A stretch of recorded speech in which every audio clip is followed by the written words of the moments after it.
Kiss me idiot அப்படின்னு ஒரு படம் பார்க்கறதுக்காக நான் இன்னைக்கு வந்திருக்கேன் தேவி தேட்டருக்கு. இந்த படம் வந்து ஆக்சுவலா என்னது படம் கிஸ் மீ இடியட்டா எப்படி இருக்கும் அப்படின்னு நான் நினைச்சிட்டு தேட்டருக்கு வந்தேன். என்னை வந்து நம்ம ஆக்ட்ரஸ் எலிசபெத் வந்து அவங்க தான் என்னோட ரொம்ப க்ளோஸ் ஃப்ரெண்ட். அவங்க இந்த படத்தை கூட்டிட்டு வந்தாங்க.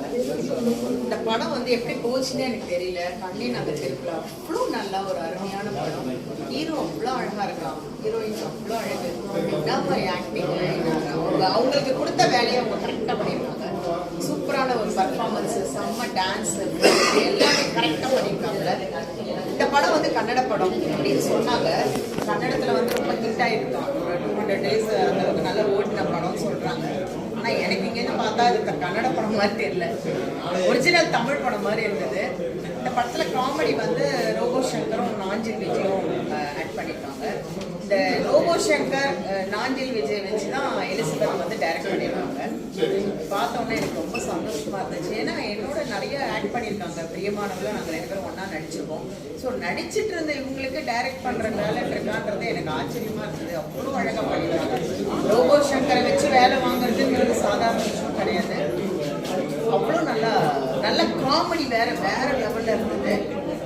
இப்போ என்னன்னா நாங்கள் எல்லாரும் ரோபோ சங்கரை மட்டும் மிஸ் பண்ணோம். ஏன்னா அவர் இருந்தால் இன்னும் கலகலன்னு இருந்திருக்கும், தேட்டரே கலகலன்னு இருந்திருக்கும். அப்படி பண்ணியிருப்பாரு.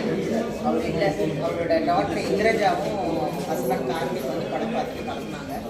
ரொம்ப நல்லா இருக்கு. இந்த படம் வந்து இடியட்டுன்னு கேட்கறதுக்கு தான் உங்களுக்கு ஒரு மாதிரி இருக்கும். ஆனால் அந்த படத்தை வந்து பார்த்தீங்கன்னா சம்பந்தமே இல்லைங்க. அவ்வளோ ஃபேமிலியோடு உட்காந்து பார்க்க வேண்டிய ஒரு அருமையான ஒரு யூத் லவ் சப்ஜெக்ட். இது பார்க்கலாம், எல்லாருமே நீங்கள் வந்து பாருங்கள். எலிசபெத்துக்கு ஒரு ஆல் த பெஸ்ட்டு. இன்னும் நிறைய படங்கள் அவங்க டைரக்ட் பண்ணணும். இன்னும் பெரிய பெரிய ஹீரோவெல்லாம் வச்சு டைரக்ட் பண்ணணும். அதில் எனக்கும் வேலை கொடுக்கணும் அப்படின்றத இன்றைக்கே அவங்ககிட்ட கேட்டுக்கிறேன்.